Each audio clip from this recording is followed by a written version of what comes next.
Yo, super movies are dumb. We're getting too many superhero movies. Well, screw you, sir. I like my superhero movies.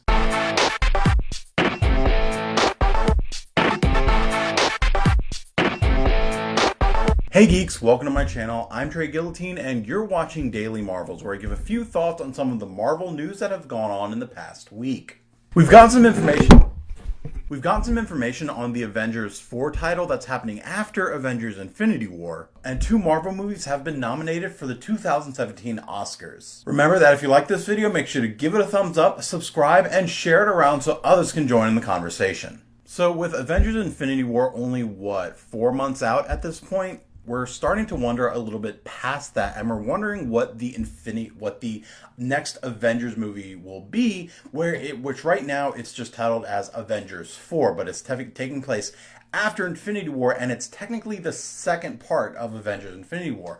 But originally it was supposed to be more of Infinity War Part 1 and then Infinity War Part 2, but then they changed that, and now we just have Avengers Infinity War, and then we don't know what exactly is going to be coming with the Avengers Part 4, Avengers 4, which I think is dumb because technically, this would be Avengers 3. Okay, I'm totally wrong on that. So yeah, Avengers 4. That's all we really know about what it's called is Avengers 4, but in an interview, Joe Russo actually talked about revealing the title. It is certainly part of the concept of the title, is that it's advancing the narrative. So we're going to sit on that until we feel the time is right and when people have absorbed the first movie enough.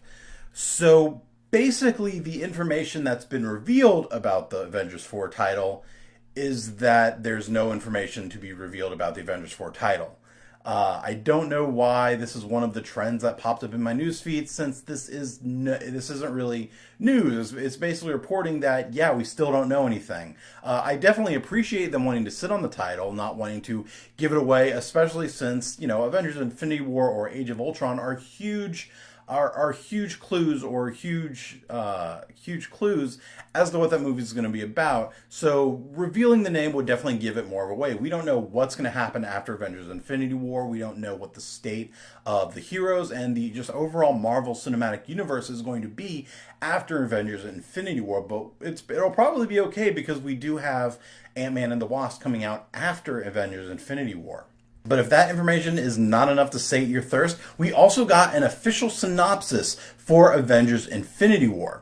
As the Avengers and their allies have continued to protect the world from threats too large for any one hero to handle, a new danger has emerged from the cosmic shadows: Thanos. A despot of intergalactic infamy, his goal is to collect all 6 Infinity Stones, artifacts of unimaginable power, and use them to inflict his will on all of reality. Everything the Avengers have fought for has led up to this moment. The fate of the Earth and existence itself has never been more uncertain. Again, we already knew all of that. That's not really, that's nothing new. That's not offering anything new. That's not offering any light details on what the exact plot of the movie is going to be, aside from, again, what we already knew going into Infinity War, just what we knew from just seeing the other movies and seeing Thanos more and more getting ready to get the Infinity Stones. We knew that just from the basic trailers, from even just the teasers. We knew that that's what this movie is about. They're basically saying, this is the official synopsis, big news, official synopsis, the Avengers are going to fight Thanos for the Infinity Stones. We knew that. But who's the bigger fool, the person reporting it or the person that is using that as content for their video? Moving on to the Oscar nominations, this is a pretty big deal because this is, as far as I remember, this is the first time that we've had more than one superhero film. We've had more than one superhero film or even just a Marvel film nominated for Oscars. This year we have 2 movies nominated for Oscars.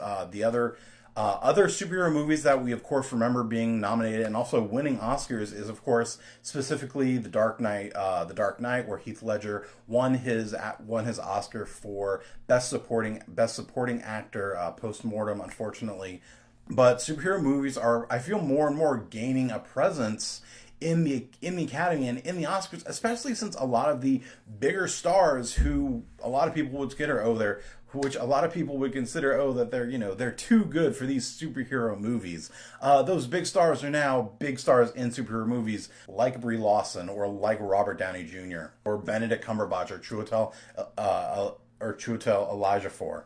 So I definitely think more and more superheroes are starting to get a little more representation, which, I mean, of course, break it down, they're just movies. But it is nice to see that, like, these movies that we love to watch, that we feel, well, that I feel really passionate about, that I'm more than willing to sit here and defend them against people who say, oh, super movies are dumb, we're getting too many superhero movies. Well, screw you, sir. I like my superhero movies. The first movie that's being nominated for an Oscar is Guardians of the Galaxy Volume 2, and it's actually being nominated for Best Visual Effects. Just to clarify what the Oscar is awarded for, VFX, visual effects or VFX, process is a process by which imagery is created or manipulated outside the context of a live action shot in filmmaking. So basically, all of the CGI, and of course, Guardians of the Galaxy has plenty of it, with just the number of space battles it had, and also Ego, who is like having parts of his body being blown off and then recreated, and then jumping into and then making himself look like David Hasselhoff, and of course, making Kurt Russell look 30 years younger, which is just a feat unto itself. But I probably think my favorite visual effects from this movie were just the space battles in general. Of course, when they were fighting like inside Ego, the planet, and I can't remember what the species was that they were fighting that kind of invades and starts firing at them, and the gold people that are very snooty. They come to fight the Guardians while they're fighting Ego, and I love those scenes. And I don't know if this is part of the visual effects or not, but I think my favorite part was just that when they're like in their spaceships, you see that none of them are actually manned, that they're all like in this arcade riding these like arcade spaceship games, and that's how they're doing the fight. And I just really love that.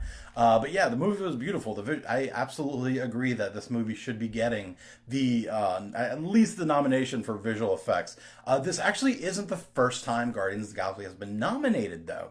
In 2015, Guardians of the Galaxy Volume 1 was nominated both for visual effects and for makeup.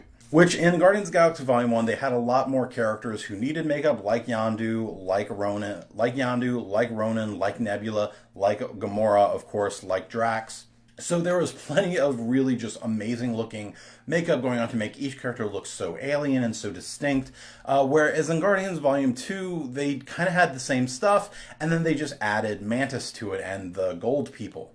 So I'm not surprised that it didn't win Best Makeup, because that wasn't something that really stood out for this movie. But of course, the visual effects for it, obviously Guardians of the Galaxy and James Gunn and the production team are doing something right, because they're basically 2-0 right now for at least getting the nomination for visual effects. Now finally, and I think this is a much bigger deal for superhero movies and their Oscar nominations, Logan has been nominated for Best Adapted Screenplay. And basically what that Oscar is being awarded for is a screenplay that's been adapted from another source. So when a movie or a book or a poem or technically any sequel to a movie is considered adapted from a screen, is considered an adapted work, because they're adapting it from the original story and characters of the first movie. So technically, Guardians of the Galaxy 2 would technically be an adapted screenplay, could technically be seen as an adapted screenplay. But for adapted screenplay, Logan has been nominated for Best Adapted Screenplay. Thank God. This movie was so good. It was just such a good movie, such a solid story, and just the perfect farewell for both Hugh Jackman and Patrick Stewart as Wolverine and Charles Xavier, who they've been doing these roles for 20 years now, for almost 20 years now. So I'm so glad that this movie was as good as it was.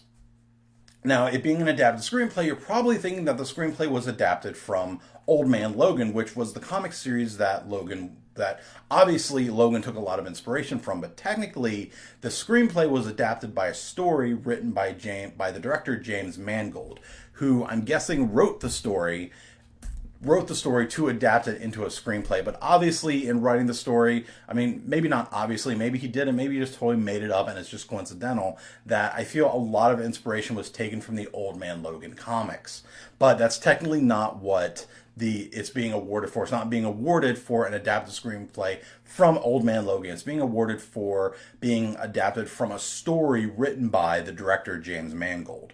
I'm for one am super excited to have more superhero movies represented in the Oscars. Even if they don't win the Oscars, getting a nomination is still a huge deal. Especially since movies like Guardians of the Galaxy or Logan or just superhero movies in general are looked down upon by the snooty Academy that, oh, these aren't real movies, they're just popcorn flicks, they're just summer blockbusters. Well, there are summer blockbusters that are hugely popular and making lots and lots of money.